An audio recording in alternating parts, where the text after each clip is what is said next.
Hey guys, welcome to Lean to Knowledge, the best place for entertainment and learning on anything about finance, education, and the world. We bring you something spectacular every video, and we hope you're on board for an amazing journey with us. The saying, debt is the root of all evils, may be familiar to you. Debt is slavery, and to some extent it is true, since your life is over when you're drowning in debt. Your debts are not waiting for you while you're trying to pay them off. Since there's always interest charged on loans, they are growing daily. Even with all of this, the US has accepted debt. The total US consumer debt is over $15 trillion. Consequently, the average household now owes more than $5,300. There is some good news though. The US GDP is just over $21 trillion, which means that debt makes up the entirety of the economy. Since the majority of the debt we have is bad debt, the idea that debt isn't necessarily bad is unpopular. You most likely have credit card debt, a car loan, and possibly student loan debt, and you believe it will take decades for you to pay off all of your debts. How on earth could having debt be advantageous? Let's look at how those with deep wallets continue to loan from it in order to earn even more money to better appreciate how that might be something positive. It could sound a little perplexing since in the first place, why would someone with a lot of money use debts? People without money are supposed to use debt, but capitalism doesn't operate that way. If you know how to use it, debt can be a powerful tool. In this video, you'll learn how wealthy people use debt to boost their wealth. Give this video a thumbs up and let's get right into it. Number 1. Most of the trade is based on debt. It could sound a little controversial because I personally would never borrow money to start a business, which is a terrible idea. However, there are some industries, particularly traditional industries, where borrowing money is your best option. Let's take the example of selling pens.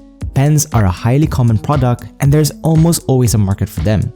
In an ideal world, you would take a plane to China and locate a factory that produces that kind of pen at a low cost. You would buy pens, transport them to the United States, and then give them to your clients. But nowadays, unless it's a more involved product where you have to fly to that factory, most of that is done online through companies like Alibaba. The catch is that you don't actually need to pay for the things in order to obtain them first. Let me explain how China has transformed over the past 50 years into the world's factory, producing just about everything. Numerous factories continuously manufacture everything the world needs, and to facilitate sales, the majority of these factories would be happy to lend you their goods in exchange for a payment that you would make in the future. They wouldn't lend to strangers, of course.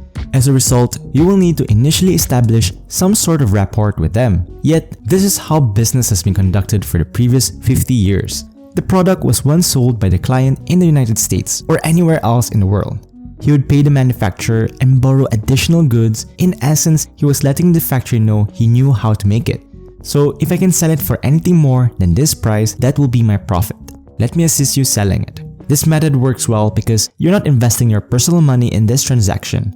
Selling is one of the most important skills you can learn because of this. Number 2. Refinancing. The best kind of debt is real estate debt, since there's so many ways to avoid paying it. You're paying more taxes if you don't have a mortgage. Rich folks always have several mortgages, so they may take advantage of all those deductions. Keep in mind that every dollar you're meant to pay in taxes but instead saved was money you could have made.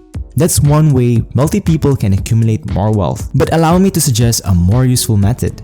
In essence, this is how wealthy people make their fortune in real estate. Let's say you saved $200,000. That is a significant sum of money. But if we're going to be honest, that's nothing. You can't even buy a house. Of course, given that a 20% down payment is required, you can obtain a mortgage up to $800,000. However, here is the secret.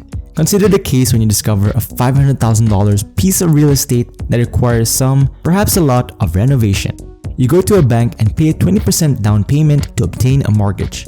Let's assume that your renovation budget will be $50,000 or around 10% of the home's overall cost. You visit your bank once more, but this time you want to refinance your mortgage.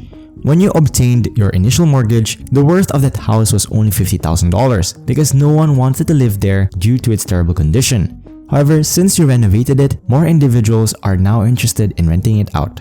As a result, let's imagine that the property's market worth increases to $700,000. As with the first time, assume you'll acquire a mortgage with an 80% loan. However, 80% of $600,000 is only $560,000. Out of that sum, $400,000 will be given to the first bank that provided you with your initial mortgage. Let's also exclude the additional $50,000 you spent on renovations, leaving you with an additional profit of $110,000. And now you have a house you can rent out to raise equity and get passive income.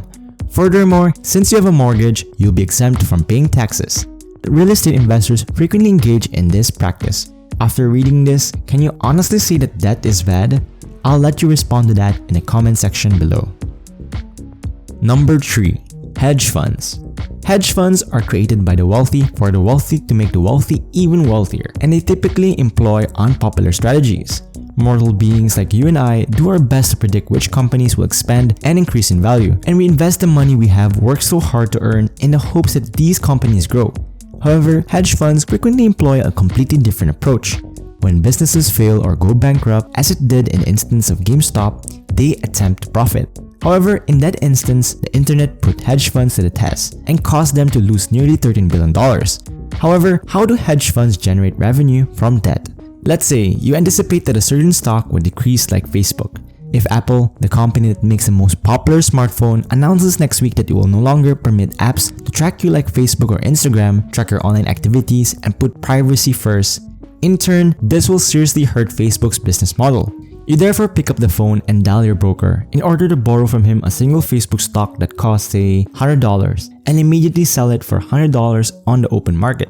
Congratulations, you now have $100 in your wallet, but your broker still needs to be paid for one Facebook stock. Let's assume you are correct and Facebook's stock price drops to $70 per share the following week. You spend that $100 to purchase one Facebook share at a discounted price of $70, return the stock to your broker, and keep the difference. Congratulations, you made $30 from a whole stock. Though it appears straightforward in theory, doing it well is quite hazardous and complicated. What happens if you're wrong? What if the price doubles overnight? You'll still have to pay interest for borrowing that one Facebook share and return it to your broker. To give that stock back to your broker, you must now pay $200. The amount you invested is the most you can lose when you buy a stock and try to sell it when it increases, but not when you short it. Your losses increase as the price rises. Since the stock price might possibly increase internally, you could theoretically sustain limitless losses. However, if you have 100 analysts working for you, this tactic can bring you a lot. Number 4. Forex. A market where currencies are traded is called Forex. It enables international trade. For example, to pay your employees in China, you must purchase Chinese yen since you cannot use US dollars there. Therefore, there is a market where everyone or any business can go and buy foreign currency based on many considerations. These currencies change, for instance, when the Fed raises interest rates, which will reduce the amount of dollars available on the market and strengthen the dollar relative to other currencies, or vice versa. Therefore, you can earn a lot of money in this market if you can forecast which currencies will increase or decrease. But what sets these markets apart from the rest is that you can borrow an additional $100 for every dollar used to trade in Forex. Number 5. Credit score. You can see that debt is an effective weapon. Every successful firm, corporation, or entrepreneur uses debt in some capacity, particularly if you have a tried and true business plan. Practically every business uses borrowing to finance purchase orders. So stop perceiving all debt as terrible. Obligations with a high interest rate like credit card debts are obviously terrible. However, you must reduce the risk associated with lending your money in order to obtain a lower interest rate. How do you go about that? You establish a reputation for being a trustworthy borrower. Trillions of dollars, if not more, are sitting in banks ready to be borrowed. Additionally, banks have the ability to produce money out of thin air even when none exists. That's all for now. We hope you enjoyed yourselves and learned something new. If you did, don't forget to hit the like and subscribe button so you don't miss any of our videos. See you guys in the next video. Stay special.